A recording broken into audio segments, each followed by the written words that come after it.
So, Prisma 3D, the best 3D animation app for Android devices, which has really come a long way since it first released, and it's fair to say the community has made a lot of decent animation with this app, which cuts across almost all art styles and themes. But things are now changing as we now have a few new apps which gives us some variety for how things can be done in the mobile platform. And using these new tools, I'll be recreating some of the older Prisma animation on newer engines. And for this video, I'll be starting with one of the first few Prisma 3D animations I saw before I actually decided to take the app seriously. And it was a little car animation made by Harnai Digital. You can check out his channel, his link is in the description. Anyways, I'm not actually the first to try recreating this particular animation, as Panda Pixel actually did something similar. But I'm going to be doing mine in Recon 4D.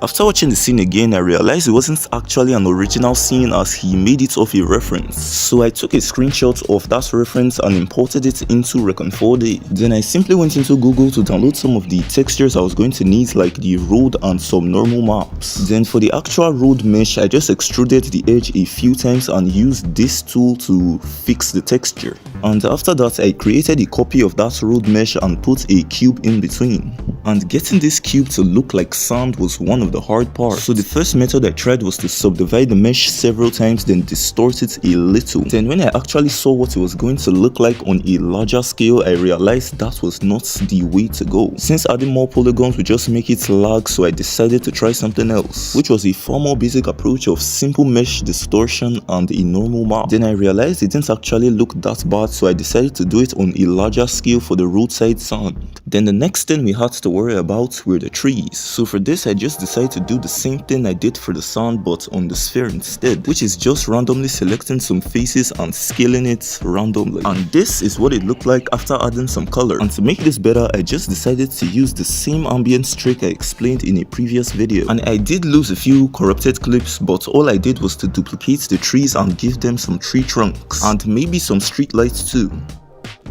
Then I imported some car models that I downloaded from Sketchfab and I littered them around the scene so it doesn't look empty and plain.